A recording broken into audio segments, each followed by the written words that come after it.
Our next guest is Vukosi Meravate, who's currently a graduate student in computer science. He studies machine learning, but he's also a keen observer of the impact of technology on world cultures. He's been an intern at several different technology companies, and he's going to share some of his experiences with us. We have with us Vukosi Meravate. Vukosi lives in South Africa, and he's currently going to graduate school in the United States to get his PhD in computer science. He has interned at a number of different companies, and this summer he interned with a company called Meebo that does some social networking. Can you tell me a little bit about Meebo? What is it that they had been doing, and where are they now? Meebo was a company that did a couple of things. One was they had a chat app.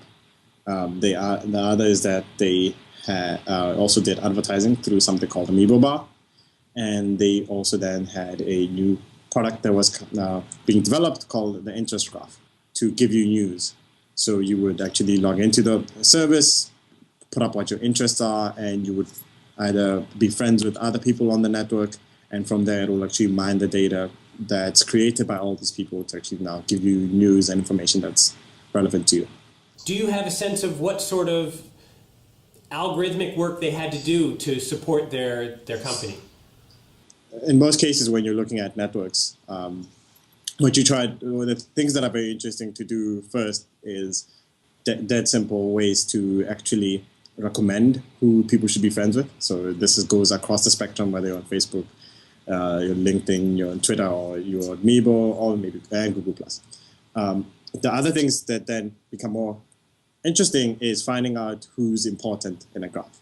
And this is actually not as simple as just looking at who has the most connections, either has the most followers or the most friends and things like that, but actually who is the person where information flows through.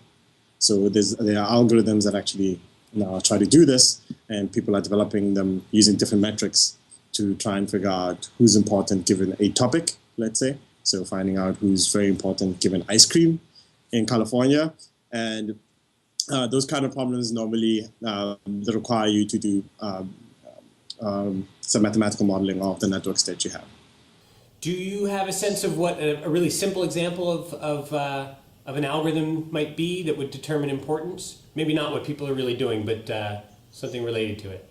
One could be looking at given keywords that people use and given who uses those keywords, and then looking at if a person uses that keyword, who then after that let's say, shares that keyword more and more, right? So you're just looking at something, it's called a cascade, how information moves through a network. But if you can look at the origin of where that keyword started and see how fast it grows, maybe, right, or how many people it gets to, then you can then look at them, then go back to figuring out who then is important. So if you could figure out, let's say, who is important in burgers, right, then you could then target advertising towards that person to advertise a new product, and if they spread it, then you can then get to more people, right? So it's different to advertising a burger to be. I probably don't have a lot of people who follow me because of my knowledge of burgers, but there could be other people out there who people follow because of that information. So if you can figure out who those people are, then you can advertise to them and they can spread information. I did a project at Rutgers, one where it tried to figure out who was important given a edutainment TV show. And in this case, I was trying to find out who was important in trying to spread information about HIV. So in this case, it's not about advertising, but it's actually very important in educating people. So if you can figure out who spreads that information well, you can get to more people and you can have more impact. That seems really important. Yeah, I mean, not just all over the world, right? These issues are taking place. What's your sense of what social networks are like in other countries outside of the United States? Is it similar to the way it is here, or are there variations? Because of differing bandwidth constraints, you have some social networks being more used in some countries than others. So you have countries that use Twitter because it's very easy to get on, it's very low bandwidth, and also it spreads information very quickly, more quicker than Facebook, and it's open. So obviously everybody knows about the Arab Spring now, and Twitter was very pivotal in that. In some countries, there's other social networks that are very big there that might not be big in the United States.